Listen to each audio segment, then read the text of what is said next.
Welcome, everyone, to the Funeral Program Site Podcast, second episode. I'm your guide, and today we are doing a deep dive into, well, a really critical conversation. It's something that affects almost every family at some point. We're going to be talking about funeral costs, about your rights as a consumer, and about something that advocates have started calling the grief tax. And it's this phenomenon we see over and over again. You see families spending literally thousands of dollars more than they ever expected on funeral arrangements. And often it turns out they were paying for services they didn't even really want or, frankly, need. It's a profound reality, and I'm really glad we're tackling it head on, because for most people, arranging a funeral is their very first major interaction with this entire industry. And it happens while they're operating under, just intense emotional distress. You're already in a state of shock, you're exhausted, you're confused. And then right at that exact moment, you're suddenly expected to become a shark negotiator and a complex contract reader. It's an impossible situation. It really is. And the core of the problem isn't usually that the family wants some extravagant, over-the-top service. The problem is actually much simpler. It's that they are completely unaware of their legal rights, unaware of the alternatives, which are often much more affordable. At least they're unaware until after everything's been finalized, after the contracts are signed and it's all said and done. By the time that emotional fog starts to lift and they actually look at the itemized bill, it's too late. And that gap, that space between profound emotional vulnerability and complex consumer decision-making, that's where the grief tax lives. It's not a formal term. You won't find it on an IRS form or anything. Right. But it perfectly captures that financial burden, the one that gets added on when emotional distress just stops you from doing your due diligence. It prevents you from questioning the pricing or pushing back against what's just presented as the default way of doing things. It's the price you pay for feeling too overwhelmed to say, hold on, or no, thank you. And when you really look at the structure of that whole transaction, it makes perfect sense why this happens, doesn't it? You're sitting across a table from a licensed professional. Often, it's someone who is genuinely compassionate and kind. And they're discussing a service that's tied directly to the memory and the dignity of the person you just lost.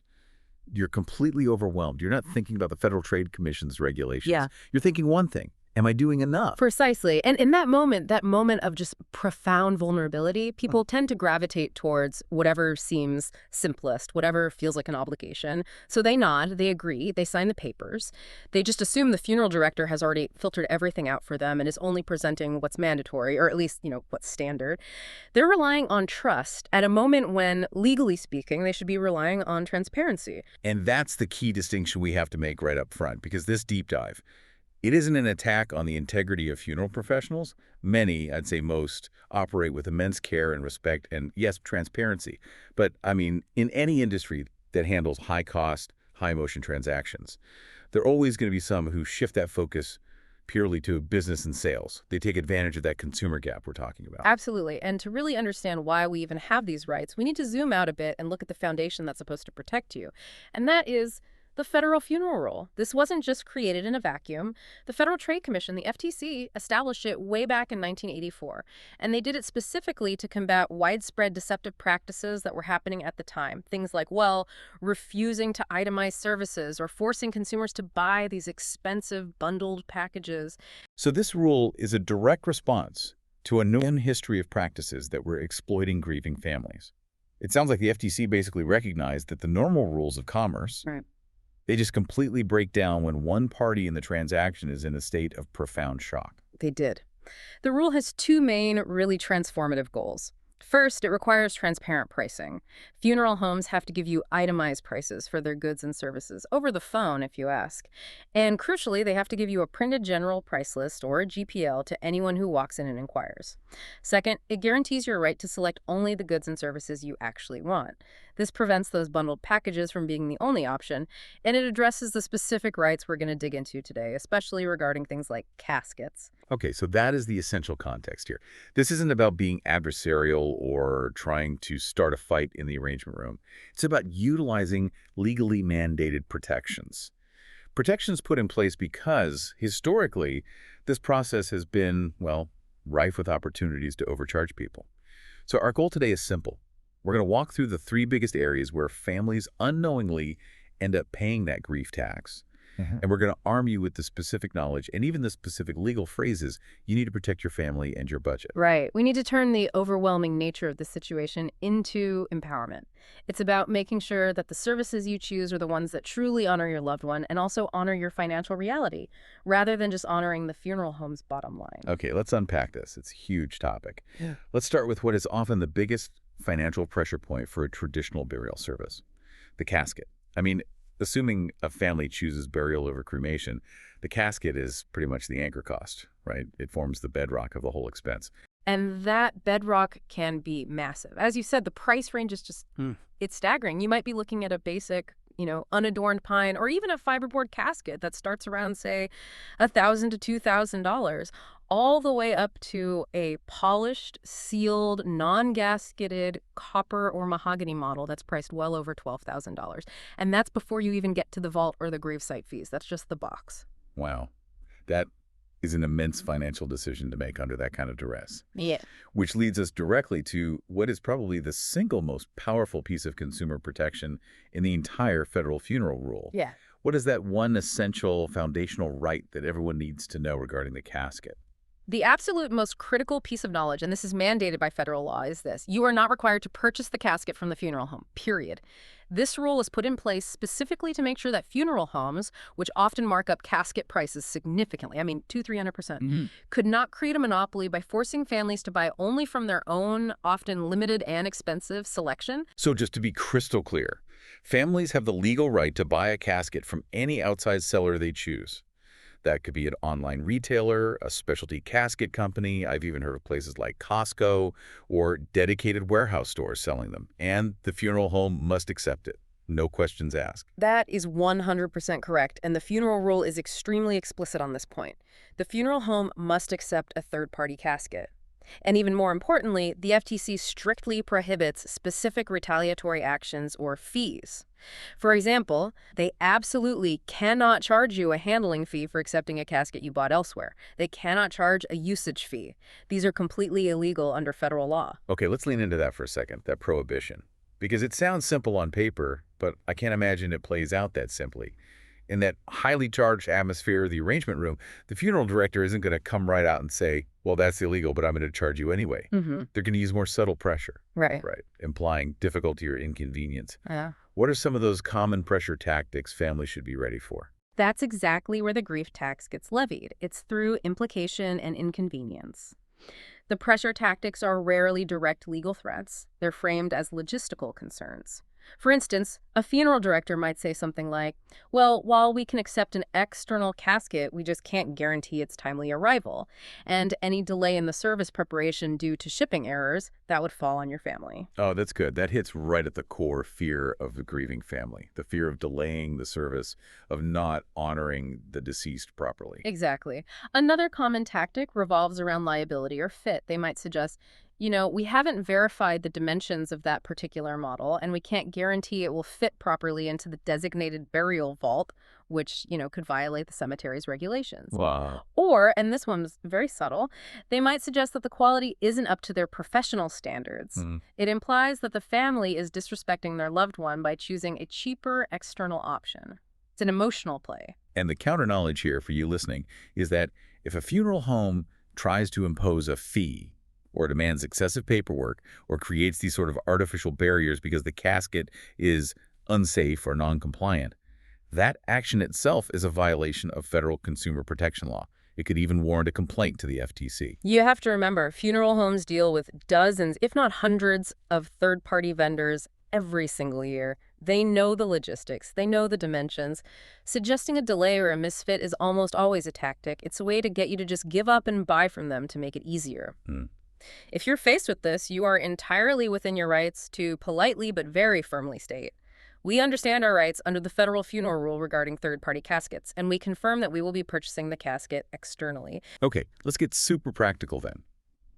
If you, our listener, choose to go this third-party route, what are the actual logistics you need to manage? Because you want to mitigate that very real risk of delay that the funeral home will use as leverage. I mean, while the funeral home shouldn't discourage it, the family still has the responsibility to make sure the item actually arrives on time. That is a crucial planning point. And the logistics, they really depend heavily on the material of the casket. If you're ordering, say, a lightweight wood or veneer casket from an online specialist, shipping can be incredibly fast, sometimes 24 to 48 hours to major metropolitan areas. However, if you're ordering a heavy metal casket, steel, copper, or bronze, that's different. That requires specialized freight shipping, and you really need to factor in a minimum of 3 to 5 business days for delivery. So the key is that the family should select the casket either before a death, if they're pre-planning, or immediately upon the death. And then they must communicate that anticipated delivery time immediately to the funeral home, giving them a date, a tracking number, everything. Absolutely. The moment the death occurs, time is of the essence. You can't wait. If you plan a service for, say, a Saturday, you need that casket delivered by Thursday afternoon at the absolute latest. That allows the funeral home the necessary time for preparation. This is also why we so strongly recommend bringing a dedicated logistics person to the meeting, a trusted relative or friend who is not the primary mourner. Their sole job is to manage these external purchases and communicate the tracking numbers. This immediately neutralizes that delay argument. That is fantastic practical advice, bringing a logistics manager to the meeting. It immediately professionalizes the interaction, and it minimizes that emotional vulnerability that the funeral home's pressure tactics are designed to exploit. And let's talk about the cost for another second. The average casket purchased through a funeral home can easily cost between $2,000 and $5,000. That's often with a 200 to 300% markup from the wholesale price they paid for it. By purchasing externally, families regularly report saving $1,500 to $3,000 instantly. If you're looking at a $6,000 casket in the funeral home's showroom, you can often find an identical or even a higher quality model externally for $3,000. That is the single largest piece of the grief tax. And what about this idea of prestige, this implied quality difference? Is there any truth to the notion that the funeral home's caskets are somehow inherently superior or backed by better warranties than third-party options? Very little truth, if any. The reality is, caskets are manufactured by a relatively small number of large suppliers globally. Funeral homes buy from these suppliers and they rebrand them and mark them up. The third-party retailers often buy directly from the very same manufacturers or from specialized boutique builders. In many cases, the external option is identical or sometimes even superior because that retailer specializes only in that one product, whereas the funeral home is managing hundreds of different product lines. So the implication that an external casket is somehow less dignified is it's purely marketing. It's designed to leverage that emotional need we all have to provide the best for our loved one, when in reality, purchasing a quality third-party casket is simply making an informed choice that respects the dignity of your budget as well. Precisely. Remember, the focus should always be on the memory and the service, not the box itself. Mhm. Knowing your rights regarding external purchases is the single most effective way to drastically reduce the cost of a traditional burial service. Okay, so we've covered the cost of the main item. Now let's talk about the add-ons, the things that can push the price even higher. Let's start with features attached to the casket itself. We often hear phrases like the protective gasket or the sealer casket being presented as these superior must-have options. What's the reality behind these features? This is one of the most successful marketing tactics in the entire industry, and it's because it exploits the most basic human fear associated with death, which is the fear of decomposition. Families are told, or it's heavily implied, that a sealed or gasketed or protective casket will preserve the body. It will keep moisture out. It will prevent the natural process of change. And that promise of preservation, it must sound incredibly comforting when you're making this final arrangement. It suggests you're providing a final physical protection for the person you loved. It does. It provides a huge amount of psychological comfort. But we have to look at the scientific and the legal reality of it. And the reality is this. No casket, regardless of how it's built or sealed or gasketed, prevents natural decomposition. Decomposition is a biological certainty. It's driven by internal bacteria and natural enzymatic processes, not just external elements like water or air. So wait, even if the seal on the casket is perfect and keeps all external moisture out, the processes within the body are going to continue regardless. Absolutely. In fact, in some of these highly sealed metal caskets, the anaerobic conditions, the lack of oxygen that are created by the gasket can sometimes actually accelerate certain types of internal biological processes. It can lead to different forms of breakdown. The whole idea that you're sealing the body for perpetuity is, well, it's misleading and it's scientifically inaccurate. Okay, and the critical question then is the legal status. Are these high-end gasketed features ever legally required for burial? No, never. They are never legally required by any state, federal, or public health mandate. They are purely an optional feature that carries a significant cost increase. We're talking hundreds, sometimes thousands of dollars. And that cost is tied almost entirely to the marketing of this preservation myth. So if a family chooses a standard wooden casket or a non-gasketed metal one, they're making a completely dignified, perfectly legal, and very common choice. They shouldn't feel any guilt about choosing an option that doesn't rely on this myth. Absolutely not. Choosing a non-gasketed option simply means you are making an informed decision. You're prioritizing your budget and factual information over these misleading, expensive add-ons. It's about being intentional with your spending. That clarity on the casket is Yeah. so essential. Now let's make a difficult, but I think a necessary transition. Let's talk about a service that is almost universally assumed to be mandatory.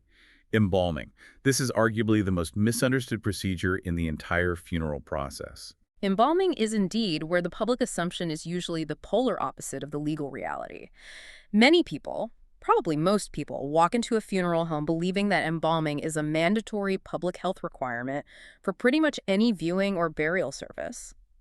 But here is the straightforward legal reality. Embalming is not required by federal law. That is going to be a shocker for a lot of our listeners, I think. If it's not federally required, what about at the state level? Are there state laws that mandate it? In most states, embalming is only required under very specific, very limited circumstances. The key variables are usually time and the mode of viewing.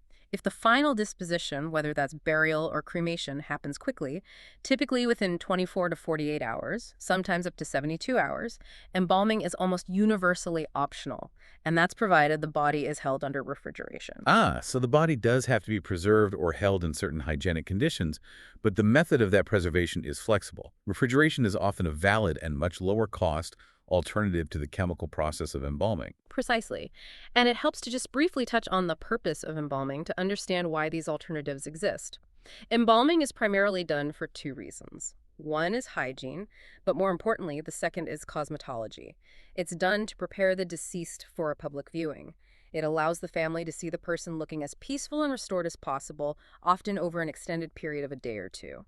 So if the family chooses not to have an open casket public viewing, the primary cosmetic reason for embalming it disappears. Okay, so that makes sense. If a family is choosing a direct cremation or a direct burial with no viewing, or maybe a very brief private family-only viewing that lasts an hour or two, the need for embalming is dramatically reduced, and refrigeration becomes the perfectly adequate and much cheaper alternative. That's exactly right. And the funeral rule steps in here too. Funeral homes are legally required to inform families when embalming is optional. They have to clearly state that embalming is not required except in certain specific circumstances. This disclosure should be visible on their general price list, and it should be clearly communicated in the arrangement meeting. But the challenge, as always, is those limited exceptions.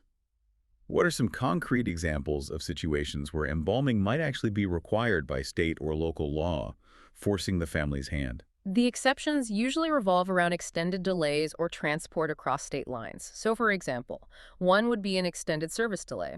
If the body needs to be held for, say, 5 to 7 days before the burial, and maybe the funeral home's refrigeration capacity is limited, or if there's a long public viewing period where the body is continually out of refrigeration, some state regulations might mandate it then. Okay.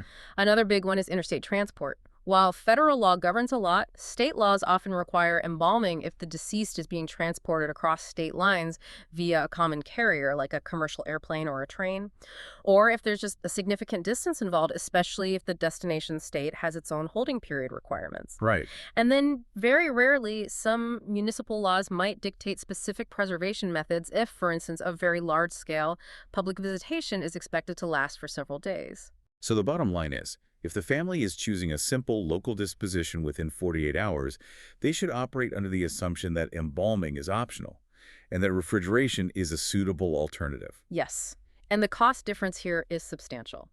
Embalming is a highly skilled professional service. It often costs between $600 and $1,200. Refrigeration fees, on the other hand, are often daily fees that total significantly less, especially for a short stay. So avoiding optional embalming is another major component of reducing that grief tax. Given that the assumption of necessity is so strong, what is the single most direct, powerful question a listener can ask? A question to make sure they're getting a legal answer, not just a procedural assumption from the funeral home. The exact phrasing is vital here. You should ask, under the laws of this state, is embalming legally required for the specific services and timeline we have planned, or is refrigeration an acceptable legal alternative for preservation? That phrasing is excellent. It's so good because it explicitly references the legal mandate. It forces the funeral director to distinguish between what they normally do, their standard operating procedure, and what the state actually requires by law. It leaves no room for implication. It's a direct question that requires a direct answer. If the funeral director still insists on embalming, they must be able to cite the specific legal justification for it, which, in most quick disposition cases, they simply cannot do. Asking that one question empowers the family to decline an expensive and often unnecessary service, and instead they can opt for the much lower-cost refrigeration alternative. That's consumer protection in action. That clarity on the itemized services like caskets and embalming is so important. But now let's turn our attention to the structure of the sale itself. Because even when families know they can buy items a la carte, they often fall prey to the simplicity of the bundled package deal. They're presented with the traditional service or the full-service burial package, and they feel like they have to accept the whole menu. This is a classic sales tactic you see across so many industries, right? Packaging. When you're vulnerable, simplicity feels like safety. And funeral homes commonly present packages because it makes the pricing conversation faster, easier, and crucially, it ensures they sell the maximum number of services, regardless of whether the family actually needs all of them. And I can see why. For a grieving family, facing down an 8-page general price list with dozens of items, it must feel impossible. The bundled package is an attractive shortcut. Exactly. But here again, the federal funeral rule is your lifeline. Federal law mandates that funeral homes must offer their services and goods individually, a la carte, unbundled. They cannot, by law, force a family to purchase a package just to get the few services they actually want or need. So this means a family is not locked into paying for, say, the use of the funeral home chapel for a viewing if they plan to hold the entire service at their church or just at the graveside. Or they don't have to pay for expensive staff coordination if they've hired their own event planner or plan to manage some of the logistics themselves. Absolutely. Think of the package like one of those preset cable TV bundles.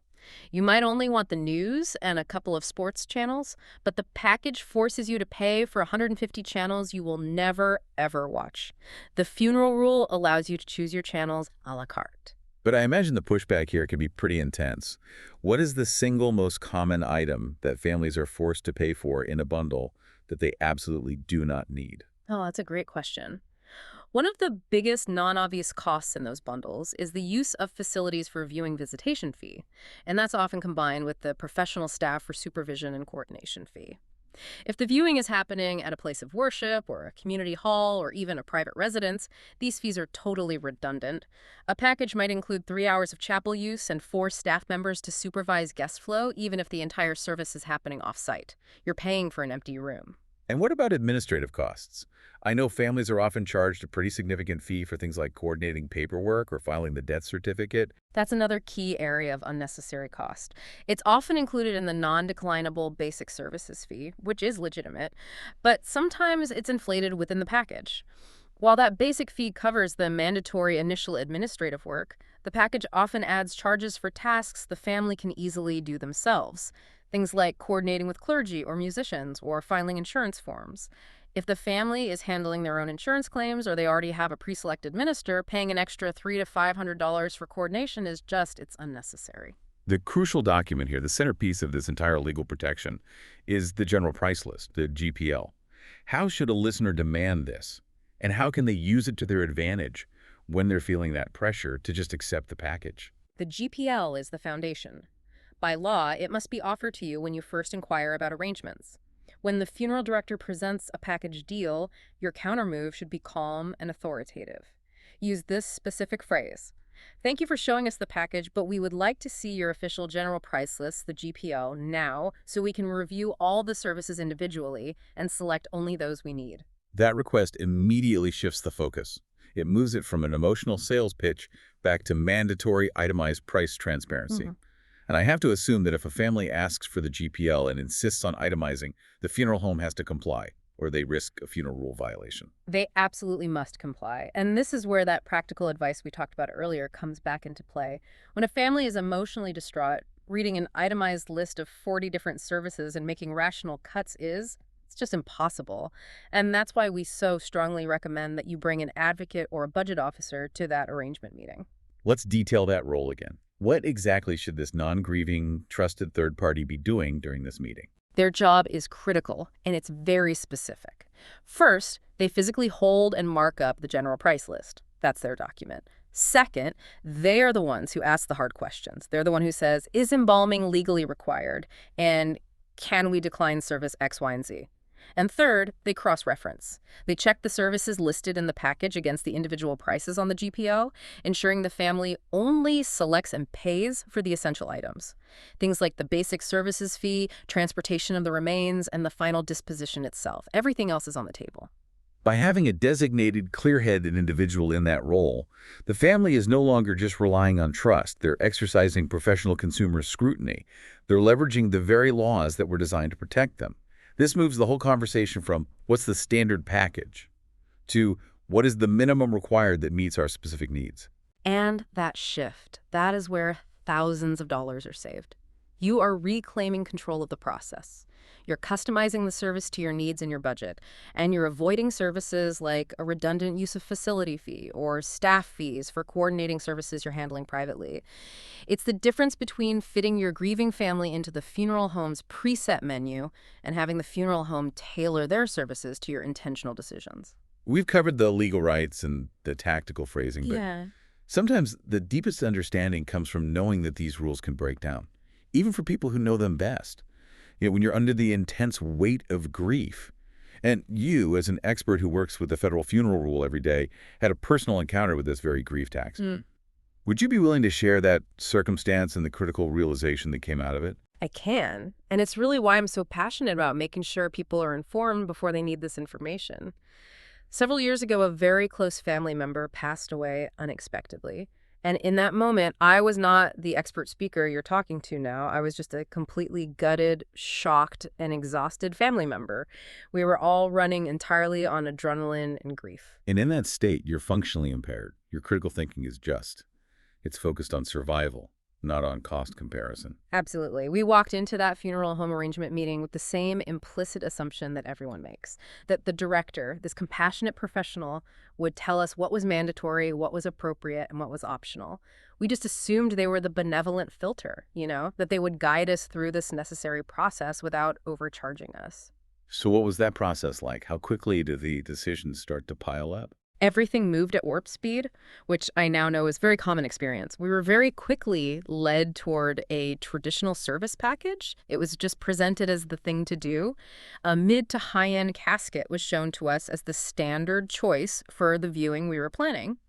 And the discussion around embalming, it wasn't phrased as a choice. It was phrased as the next logical step in preparing the body for the funeral. You're given the general price list right away, proactively? Well, not proactively, no. It was. It was present in the room. I could see it on the desk. But it wasn't the focus of the conversation. The package was the focus. And because I was in shock, I didn't interrupt the emotional momentum of the meeting to say, hey, wait, can we look at the GPL and itemize this? I was just focused on nodding and getting through the conversation so I could leave and go process what had just happened. And what was the single most critical detail that you realized later? The part that turns the consumer rights expert into a victim of the grief tax. It was the silence. It was the quiet acceptance of the default option. In that meeting, no one ever volunteered the information. No one said, you can buy a casket elsewhere and save $3,500. No one said, just so you know, embalming is optional for your specific timeline. And no one detailed which specific services in that traditional package we could legally decline if we wanted to. And when you're emotionally underwater, that professional silence, it feels like an implicit instruction. You just assume the default option is the only legally acceptable path forward. Exactly. We signed for the package, we agreed to the embalming, and we selected a casket from their selection room that was, in retrospect, far more expensive than an external option would have been. It was weeks later, the first, heavy wave of grief had passed. I was helping another family member review the final statement from the funeral home, and I started itemizing it against the funeral rule that I knew by heart. And that was the moment of stark realization. My stomach absolutely dropped. I realized we had incurred thousands of dollars in completely unnecessary costs, not because we wanted some extravagant funeral, but purely because we were emotionally paralyzed and, in that moment, ignorant of our own rights. We paid for services and items that were never legally required and that, frankly, we didn't actually want. We just didn't know we could say no. That is so profound. Because if you, with your deep understanding of the law, still fell victim to the pressure and the silence, it just reinforces how powerful this grief tax really is for the average unprepared consumer. It was the catalyst for my advocacy. It made me realize that knowing the law is useless if you can't apply it during that one crucial, vulnerable consultation. My focus ever since has been on translating the legal right into actionable, easy-to-remember phrases, things you can use even when your brain is completely foggy with grief. So synthesizing everything we've discussed today, the casket rights, the optional embalming, the power of the GPL, what are the three core pieces of advice you would give to any family walking into that arrangement room? They are simple, but they are so powerful, and I want you to think of them as your permission slips. Number one, you are allowed to pause. You do not have to rush this process. Just say, we need a moment to review this itemized list before we sign anything. Number two, you are allowed to delegate. Bring that clear-headed advocate we talked about. Their job is to hold the GPL and ask the legal questions. They're there to manage the numbers while you manage your emotions. And number three, you are allowed to question without any guilt. Ask for clarity on every single line item, specifically using the phrasing we provided. Is this legally required?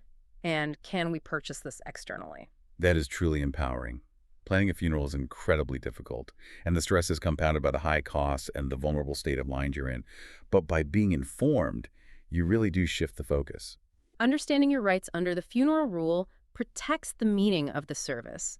It ensures that the significant financial commitment you're about to make is based on genuine intention, on what truly honors the person you loved, and not based on sales pressure or fear or the false obligation of the grief tax.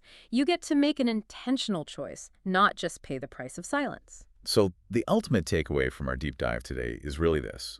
When you're dealing with funeral arrangements, you are allowed to ask questions. You are allowed to pause the process, and you are entirely allowed to choose what feels right for your family and for your specific budget.